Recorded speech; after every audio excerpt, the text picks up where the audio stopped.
Assalamu alaikum everyone. I am Haris Riaz Khan and you are watching MLT Experts. तो previous video में मैंने आपको laboratory equipments और tools के बारे में बताया था। आज इस वीडियो में मैं आपको लैब सैम्पल्स के बारे में बताऊंगा कि मेडिकल लैब्स के अंदर वो कौन से ऐसे हैज़र्ड सैम्पल्स हैं जो कि यूज़ होते हैं डिफरेंट केमिकल्स के लिए, बायोसेफ्टीज़ के लिए। तो चलें अब स्टार्ट करते हैं फिर। अगर हम केमिकल्स की बात करें तो केमिकल्स के लिए कौन कौन से सैम्पल्स यूज़ होते हैं, उनमें सबसे पहले आ जाता है डेंजर।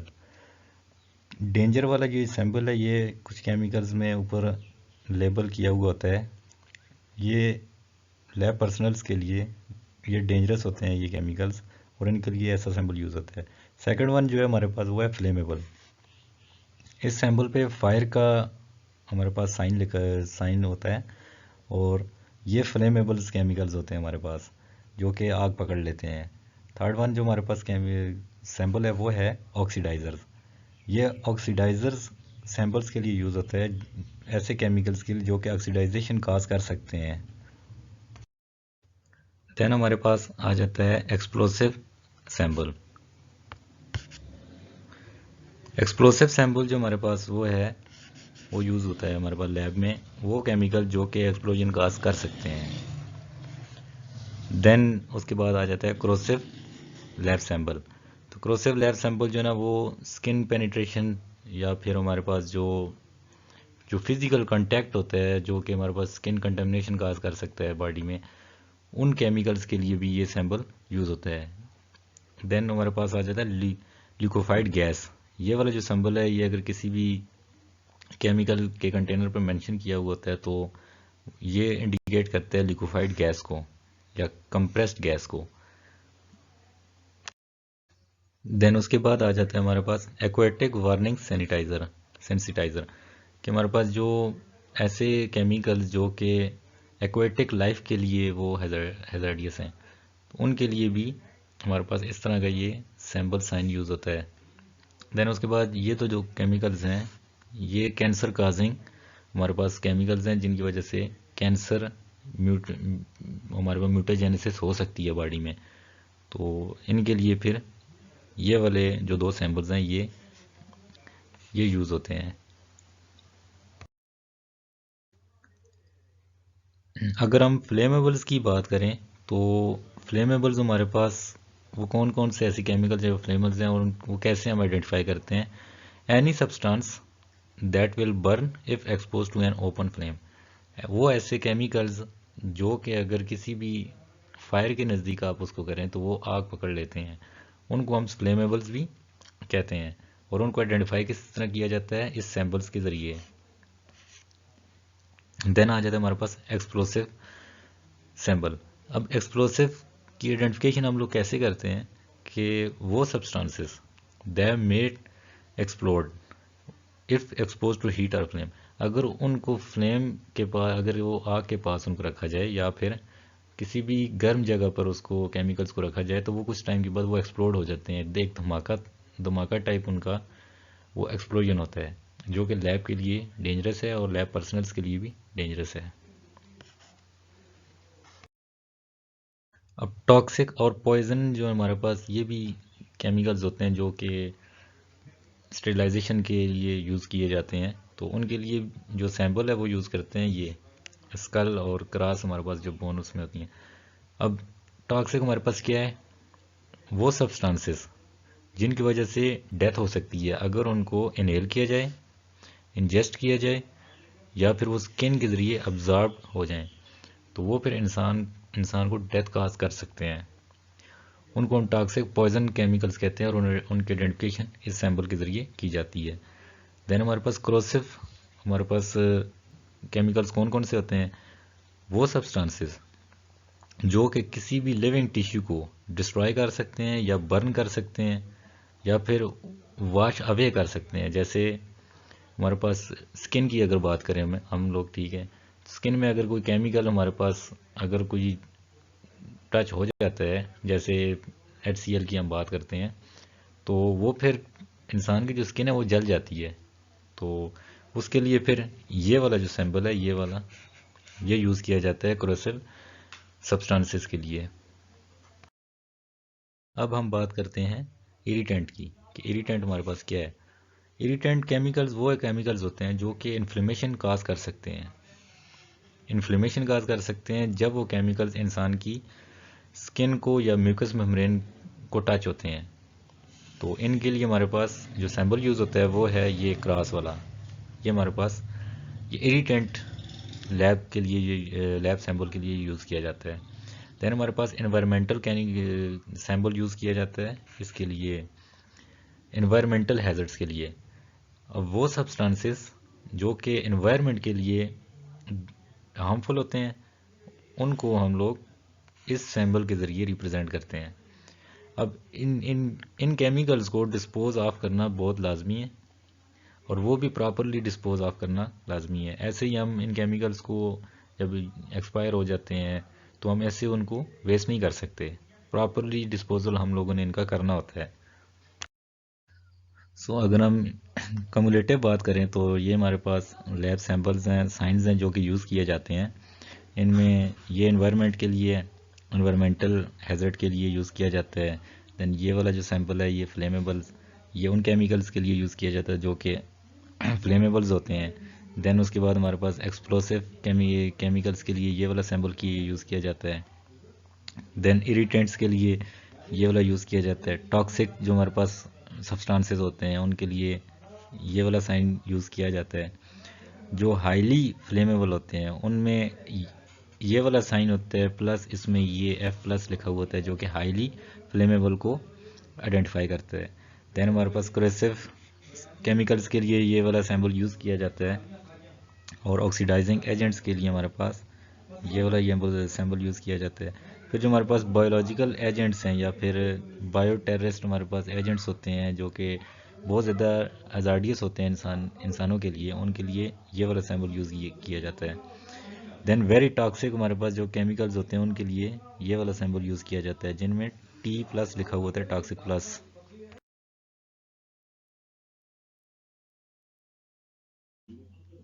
सो उन सैम्पल्स के अलावा भी काफ़ी सारे सैम्पल्स हैं हमारे पास जो कि लैब्स में यूज़ किए जाते हैं, जिनमें हमारे पास एनिमल हैज़र्ड्स के लिए ये वाला सैम्पल यूज़ किया जाता है जिसमें उस एनिमल्स के रिलेटेड पिक्चर बनी हुई होती है। देन शार्प इंस्ट्रूमेंट हैज़र्ड के जो शार्प इंस्ट्रूमेंट्स हमारे पास होते हैं उनके लिए ये वाला सैम्पल यूज़ किया जाता है। फिर हीट हैज़र्ड्स के लिए ये वाला यूज़ किया जाता है। ग्लास वेयर्स, अगर ब्रोकन ग्लासेस हैं तो उनके लिए फिर सैम्पल्स लगाए जाते हैं उन ग्लासेस के ऊपर कि वो ब्रोकन ग्लासेस हैं, तो ग्लासवेयर हैज़र्ड्स के लिए वो करते हैं। दैन केमिकल हैज़र्ड्स के लिए उस केमिकल के ऊपर इस तरह ये सैम्पल यूज़ किया जाता है। फिर इलेक्ट्रिकल हैज़र्ड्स के लिए भी ये सैम्पल इस तरह का यूज़ किया जाता है। आई एंड फेस हैज़र्ड्स, उसके लिए भी ये वाला सैम्पल यूज़ किया जाता है। फायर हैज़र्ड्स के लिए जैसे मैंने आपको पहले बताया कि उसके लिए ये इस तरह सैम्पल यूज़ किया जाता है। फ्लेमेबल्स जो हमारे पास केमिकल्स होते हैं। अब बायो हैज़र्ड्स हमारे पास जो ऐसे माइक्रो ऑर्गेनिज्म जो कि बायोलॉजिकल रिस्क काज कर सकते हैं लैब पर्सनल्स के लिए या सोसाइटी के मेंबर्स के लिए, उनके लिए ये वाला सैम्पल यूज़ किया जाता है। देन लेज़र रेडिएशन हैज़र्ड्स, जो कि हमारे पास radiations, alpha radiation, beta, gamma, जो हमारे पास रेडिएशंस कॉन्जुगेटिव एजेंट्स होते हैं उनके लिए भी इस तरह का सैम्पल यूज़ किया जाता है। रेडियो एक्टिव हमारे पास हैज़र्ड्स, ये जैसे मैंने अभी रेस का बताया, अल्फा रेस, गैमा रेस, उस तरह का ये रेडियो एक्टिव जो हमारे पास रेज होती हैं उनके लिए भी ये वाला सैम्पल यूज़ किया जाता है। लेज़र रेडिएशन में और रेडियो एक्टिव रेडिएशन में इतना ख़ास डिफरेंस नहीं है, ये दोनों सैम्पल्स यूज़ कर सकते हैं। एक्सप्लोसिव हैज़र्ड के लिए ये एक्सप्लोजन की ये सैम्पल्स यूज़ किया जाता है। अब ऐसे जो हमारे पास केमिकल्स या सब्सटेंसेस जो कि एमरजेंसी रिस्पांस के लिए जो हमारे पास यूज़ किए जाते हैं उनकी हैज़र्ड्स के लिए भी काफ़ी सारे हमारे पास सैम्पल्स हैं जो कि यूज़ किए जाते हैं, जिनको हम कहते हैं NFPA ट्रायंगल। तो ये हमारे पास ये जो एक स्टैंडर्ड सिस्टम है जो कि किसी भी जो हमारे पास हैज़ार्डियस मटेरियल्स है जो कि इमरजेंसी रिस्पांस में यूज़ किए जाते हैं उनकी आइडेंटिफिकेशन के लिए ये यूज़ किया जाता है, और ये ट्रायंगल हम उसको आइडेंटिफाई करते हैं। अब इसमें ये NFPA ट्रायंगल जो है ये मेंटेन कर होता है US base national fire protection association, ये वो मेंटेन कर रहे होते हैं। और उनके अकॉर्डिंग हमारे पास जो ऑक्सीडाइजर्स होते हैं उनके लिए ये वाला सिंबल यूज़ किया जाता है, जो एसिड्स होते हैं उनके लिए ये वाला, जो बेसिक्स होते हैं जो केमिकल्स या अल्कलीज होते हैं उनके लिए ALK ये वाला सिंबल यूज़ किया जाता है। जो क्रोसिव केमिकल सब्सटेंसेस होते हैं जो कि स्किन पेनिट्रेशन या टिश्यू पेनिट्रेशन करते हैं उनके लिए COR ये यूज़ किया जाता है। और अगर हमने वाटर का यूज़ नहीं करना तो हम लोगों ने ये वाला W क्रॉस ये वाला सिंबल हमने यूज़ करने हैं, use no water. Then radio active हमारे पास जो केमिकल्स हैं जो हम लोग सब्सटेंसेस यूज़ कर रहे हैं उनके लिए ये वाला सिंबल भी यूज़ किया जाता है। अब अगर बेसिक हैज़र्ड्स की हम बात करें तो बेसिक हैज़र्ड्स में मैंने जैसे आपको बताया कि फ्लेमेबल्स के वो केमिकल जो कि बर्न हो सकते हैं या इग्नेट हो सकते हैं जिनसे आग लग सकती है लैब्स में, तो ये उन केमिकल्स को हम कहते हैं फ्लेमेबल्स। देन क्रोसिव और कास्टिक केमिकल्स वो होते हैं जो कि स्किन को डैमेज करते हैं। अब जो क्रोसिव है वो हमारे पास एसिडिक को बेसिकली ये रिलेट कर रहा होता है। जो एसिडिक कंपोनेंट्स होते हैं जो केमिकल्स होते हैं वो अगर स्किन को अगर डैमेज करते हैं उनको हम क्रोसिव कहते हैं। और जो बेसिक्स हमारे पास होते हैं, जो बेसिक्स जो अल्कलाइन हमारे पास केमिकल्स होते हैं वो अगर डैमेज करते हैं स्किन को तो हम उसको कास्टिक हमारे पास केमिकल्स हम उसको कहते हैं। अब स्ट्रॉन्ग ऑक्सीडाइजर्स हमारे पास क्या होते हैं, स्ट्रॉन्ग ऑक्सीडाइजर जो है ना वो हमारे पास फायर काज कर सकता है।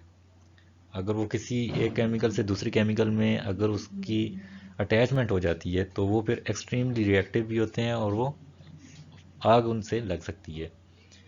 सो वोलेटाइल कंपाउंड को देखते हैं। वोलेटाइल कंपाउंड जो हमारे पास वो वोलेटाइल इन नेचर होते हैं, पहली बात तो ये है। सेकेंडली ये कि वो इवेपोरेशन काज करते हैं और वो जो इवेपोरेशन है वो हमारे पास किसी भी ओपन कंटेनर में अगर वो कंपाउंड्स पड़े हुए हैं तो वो लैब के पूरे पूरे एयर में चला जाता है। और जो कि हमारे पास वो जो वेपर्स हैं वो फ्लेमेबल भी हो सकते हैं और टॉक्सिक भी हो सकते हैं। सो अगर हम टॉक्सिसिटी के बारे में अगर देखें कि टॉक्सिसिटी हमारे पास क्या है और इसकी हमारे पास कौन कौन सी टाइप्स हैं, तो जो MSD है हमारे पास सेफ्टी डेटा शीट्स हैं, मेडिकल सेफ्टी डेटा शीट्स। वो हमारे पास ये ऐसी शीट्स होती हैं जिनमें हमारे पास टॉक्सिसिटी के रिलेटेड इंफॉर्मेशन दी हुई होती है। अब टॉक्सिसिटी को डिफाइन करते हैं कि वो क्या है हमारे पास। टॉक्सिसिटी एडवर्स इफेक्ट्स को कहते हैं किसी भी केमिकल्स या कोई सब्सटेंस है हमारे पास उसका जो एडवर्स इफेक्ट होगा लिविंग सिस्टम में उसको हम टॉक्सिसिटी कहते हैं। अब टॉक्सिसिटी के हमारे पास दो टाइप्स हैं, एक हमारे पास आ जाती है acute toxicity and second one आ जाती है हमारे पास क्रोनिक टॉक्सिसिटी।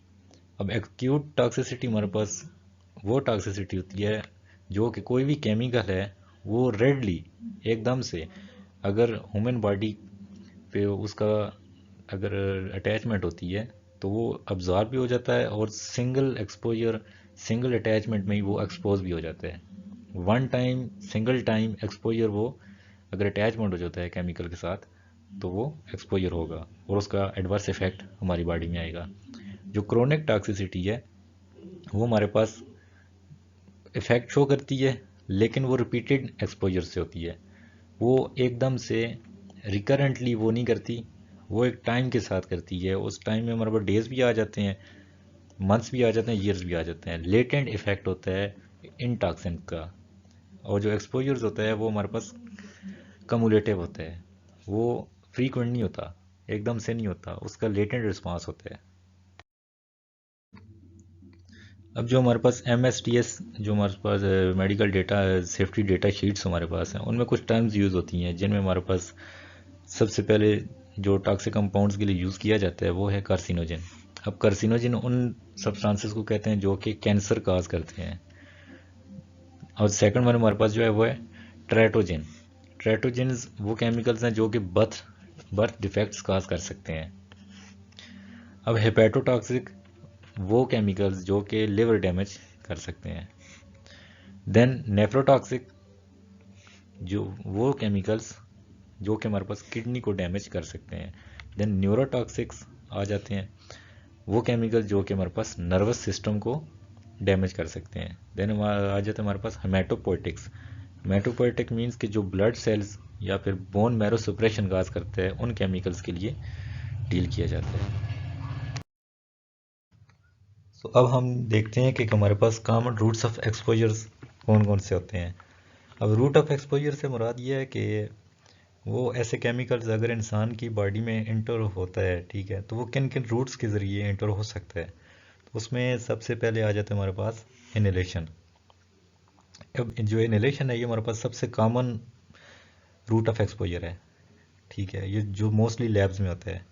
अब इसमें हमारे पास कुछ केमिकल्स हैं जो कि हमारे पास वेपर्स जनरेट करते हैं, गैसेस कुछ ऐसे केमिकल्स होते हैं जो कि होती हैं, फिर एरोसोलिक्स मिस्ट या फिर डस्ट होती है इवन, जो कि हमारे माउथ के ज़रिए, नोज़ के ज़रिए या थ्रोट के ज़रिए वो लंग्स में चली जाती है केमिकल्स।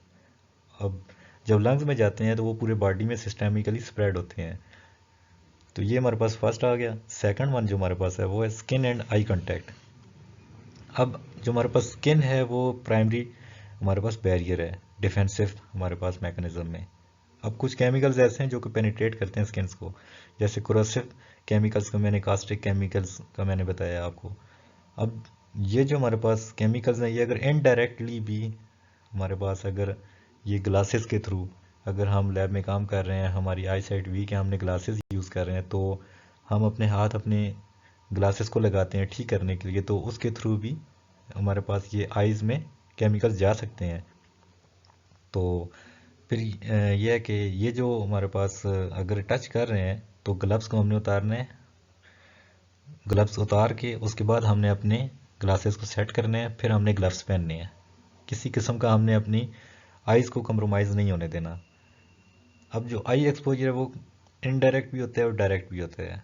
अब डायरेक्ट ये है कि अगर आप किसी केमिकल्स को डील कर रहे हैं, ठीक है, वो स्प्लैशेस जनरेट कर रहा है, तो स्प्लैशेस के ज़रिए वो जो है ना आपकी आंखों में उसके ड्रॉप्स हो जा सकते हैं, तो आपकी आइज़ डैमेज हो सकती हैं। इनडायरेक्ट ये है कि वेपर्स के ज़रिए, जिस तरह मैंने अभी आपको बताया कि आप काम कर रहे हैं, आपने ग्लासेस को सेट कर रहे हैं, ठीक है, इन नट अनइंटेंशनली भी अगर आप ये कर रहे हैं तो आपको ये एक्सपोजर हो सकता है। अब जो थर्ड वन आ जाता है हमारे पास रूट ऑफ एक्सपोजर, वो है इंजेक्शन। इंजेक्शन मीन्स आप कुछ खा रहे हो। लैब में खाना अलाउड नहीं है, लैब में आप कुछ भी नहीं खा सकते जब तक आप लैब में काम कर रहे हो। अब ये जो हमारे पास इंजेक्शन रूट ऑफ एक्सपोजर ये एक्सीडेंटली हमारे पास होता है। अब इनको कैसे हम अवॉइड कर सकते हैं, जैसे मैंने बताया कि लैब में आपने खाना पीना नहीं है, ठीक है, लैब की आपने क्लीनिनेस प्रैक्टिसेस करनी है, साफ़ सुथरा रखना है लैब को। उन लैब की फ्रिज में आपने कुछ खाने पीने का सामान नहीं रखना, और जब केमिकल्स को अपनी जगह पर रखना है, ये ना हो कि एक केमिकल है वो किसी दूसरे डिपार्टमेंट में होना चाहिए, हिस्टोपैथोलॉजी में, वो आपने हेमेटोलॉजी में रखा हुआ हो, तो उसकी अपनी रिस्पेक्टिव जगह होती है केमिकल्स के लिए। तो आप जब काम ख़त्म कर चुके होंगे लैब में, तो आप अपने हाथ धोएंगे प्रॉपर प्रोटोकॉल के साथ, ठीक है, और अपने हाथों को मुंह में नहीं डालना, ना ही नाक में डालना है, क्योंकि हाथ डर्टी होते हैं जब काम कर रहे होते हैं आप। तो इन चीज़ों का आपने ख्याल रखना है।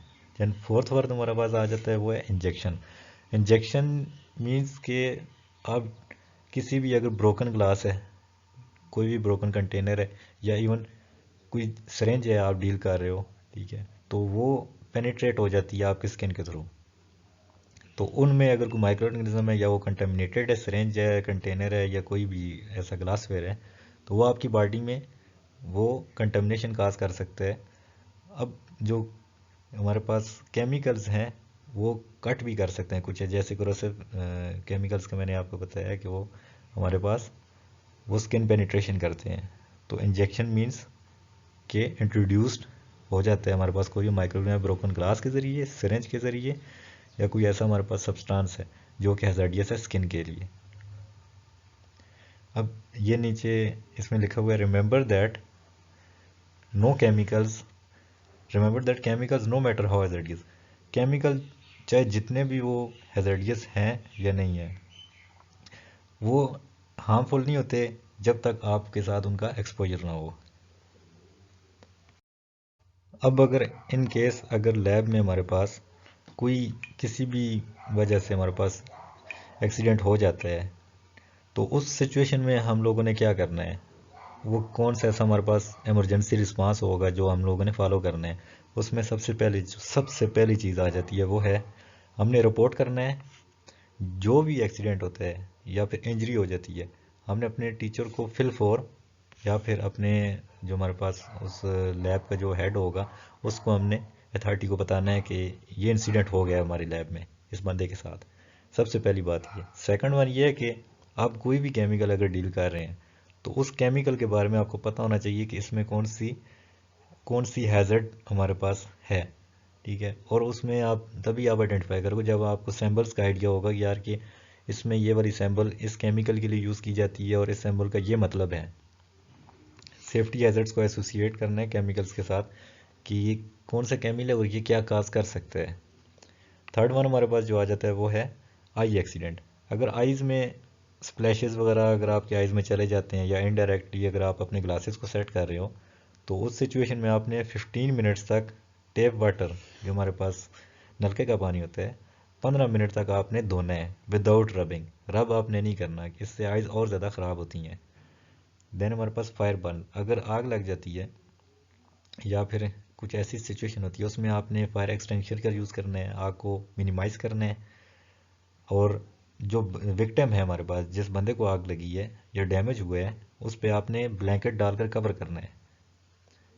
करना है। और पानी के साथ वो अगर कवर कर दिए फिर उसके बाद आपने पानी की छींटे लगाई या इस तरह आपने उसको कंटेन करना है।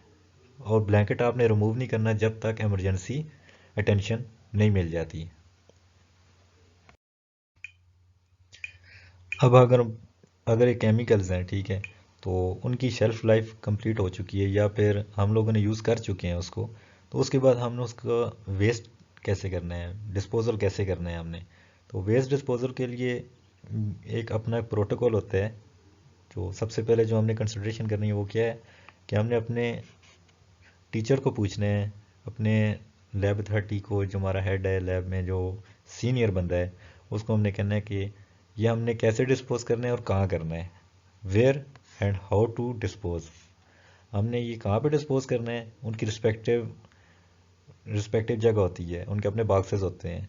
वो मैं इंशाल्लाह नेक्स्ट वीडियोस में आपको बताऊंगा कि वो कौन कौन से वेस्ट डिस्पोजल के लिए बॉक्सेस होते हैं। ब्लू होता है, रेड होता है, येलो होता है, ग्रे होता है, डिफरेंट टाइप्स के हमारे पास बॉक्सेस होते हैं जिनमें वेस्ट डिस्पोजल किया जाता है।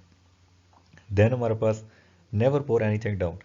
कोई भी आपने केमिकल को पोर नहीं करना, क्योंकि कुछ ऐसे केमिकल्स हैं जो कि क्रोसिव होते हैं, जो कि बहुत ज़्यादा हजार्डियस होते हैं इंसान के लिए। तो जब तक आपको कहे ना जाए आपने किसी केमिकल्स को टच नहीं करना।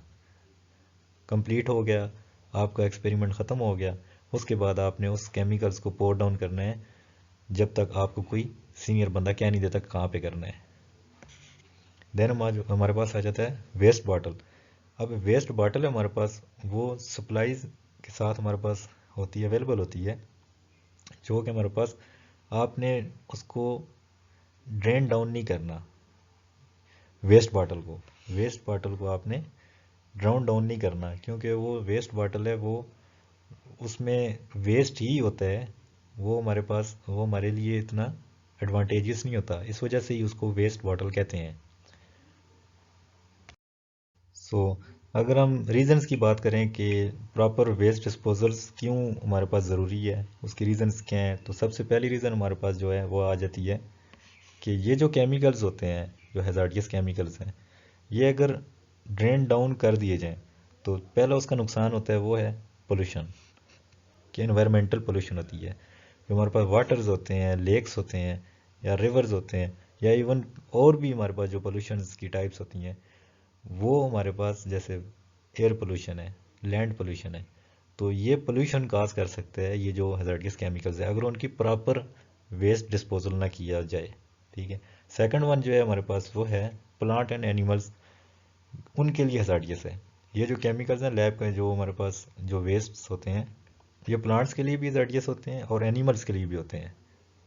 अगर वो उनके साथ एक्सपोज हो जाएं तो विल डाई, वो मर जाते हैं फिर, अगर वो इन केमिकल्स के साथ उनका एक्सपोजर हो जाए। देन हमारे पास आ जाता है सीरियस हेल्थ प्रॉब्लम्स। अब केमिकल्स अगर आपको फिजिकल इंजरीज नहीं भी दे रहे हैं तो आपको हेल्थ रिलेटेड इश्यूज ज़रूर करेंगे। जिनमें अब अगर आप स्किन पंक्चर हो जाता है, कोई भी HIV का अगर पेशेंट है, आपने उसको डील कर रहे हैं, तो उसकी जो हमारे पास शॉप्स वगैरह अगर आपने सही तरह से डिस्पोज आप नहीं की, तो हमारे पास अगर वो जो बंदा है जो डिस्पोजल आप कर रहा है, उसको एक्सीडेंटली भी अगर वो प्रिक हो जाती है वो सिरिंज, तो वो फिर HIV का जो हमारे पास जो जर्म होगा वो उसकी बॉडी में चला जाएगा। तो ये वो लाइफ टाइम के लिए वो उसको अफेक्ट करेगा कि यार एक मैंने ये मेरी माल प्रैक्टिस थी और इस वजह से मुझे HIV हो गया। So thank you very much everyone for watching this video. I hope कि आपको लैब सैम्पल्स के बारे में आइडिया हो गया होगा कि कौन कौन से सैम्पल्स हैं या केमिकल्स हैं जिनके लिए वो सैम्पल्स यूज़ किए जाते हैं। तो अगर आपका कोई भी क्वेश्चन है तो आप मुझे कमेंट्स में आप मुझे टाइप कर सकते हैं। इंशाल्लाह मेरी पूरी कोशिश होगी कि मैं आपको उसका आंसर कर सकूं। तो best of luck and thank you so much again.